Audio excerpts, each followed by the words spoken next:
Assalamualaikum warahmatullahi wabarakatuh. Halo teman-teman semuanya. Perkenalkan, kami dari kelompok 10. Di sini, kami akan sedikit membahas tentang evaluasi pembelajaran ideal dalam pendidikan Islam.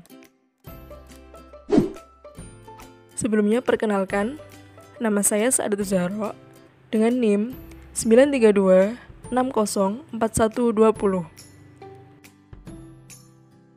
Saya Kartika Sinta Nuriyah dengan NIM 932603520.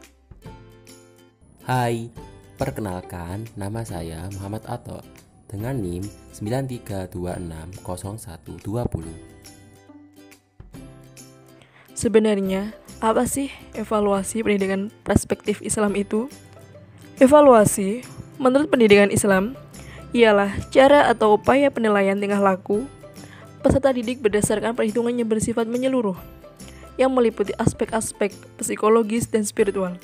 Karena pendidikan Islam tidak hanya melahirkan manusia didik yang berilmu saja, tetapi juga bersikap religius, beramal baik, dan berbakti kepada Tuhan dan masyarakat. Fungsi dari evaluasi itu sendiri, yang pertama, upaya untuk membantu seorang pendidik apakah tugas belajar mengajar yang dilaksanakan telah mencapai hasil yang diharapkan. Dan yang kedua, upaya membantu peserta didik agar dapat mengetahui kekurangan dalam proses belajar. Dan yang ketiga, upaya untuk membantu para ahli dalam pendidikan Islam untuk mengetahui kekurangan dan kelebihan dari program yang telah dilaksanakan. Dan yang keempat, upaya untuk membantu bidang politik atau pemerintah untuk mengetahui kekurangan dari kebijakan yang telah diterapkan.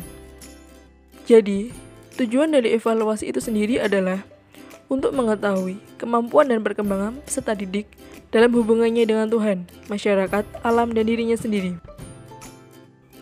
Dilanjutkan dengan saya. Poin yang kedua yaitu evaluasi kebijakan pendidikan, yang berarti suatu aktivitas yang bermaksud untuk mengetahui seberapa suatu kebijakan pendidikan tersebut benar-benar sesuai dengan kriterium-kriterium yang telah ditetapkan, serta memberikan dampak nyata terhadap khalayak sesuai dengan yang diinginkan. Evaluasi kebijakan pendidikan ini dapat digolongkan sesuai dengan berbagai sudut pandang. Ditinjau dari segi waktu mengevaluasi, evaluasi kebijakan dapat digolongkan menjadi dua, yaitu yang pertama, berasal dari pandangan linier. Evaluasi dilaksanakan setelah implementasi kebijakan. Menurut pandangan ini, yang dievaluasi terutama adalah implementasi kebijakan. Yang kedua, berasal dari pandangan komprehensif. Evaluasi dilaksanakan di hampir setiap proses kebijakan. Evaluasi dilaksanakan baik pada saat perumusan, legitimasi, komunikasi, implementasi, partisipasi, bahkan terhadap evaluasinya sendiri. Ciri dari evaluasi kebijakan ini antara lain, yang pertama, tidak bebas nilai. Yang kedua, berorientasi pada masalah. Yang ketiga, berorientasi pada masa lalu dan masa kini. Dan yang keempat, berorientasi terhadap dampak. Dilanjutkan saya. Poin ketiga, urgensi evaluasi pendidikan. Dalam pendidikan menjadi komponen yang sangat penting sebagaimana pentingnya tujuan dan proses pendidikan dilaksanakan. Tanpa adanya kegiatan evaluasi, seseorang atau program pendidikan tidak memiliki informasi yang jelas untuk dijadikan feedback atau bahan untuk mengambil keputusan. Beberapa urgensi evaluasi antara lain. Bagi guru, guru akan mudah untuk menentukan alat evaluasi yang akan digunakan. Bagi siswa, untuk menempatkan murid dalam situasi belajar mengajar tepat, untuk mengenal latar belakang murid yang mengalami kesulitan-kesulitan belajar.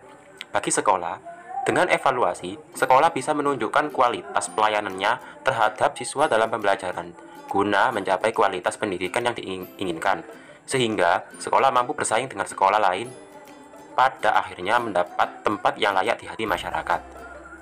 Selanjutnya, pentingnya kedudukan pendidikan agama Islam untuk diterapkan.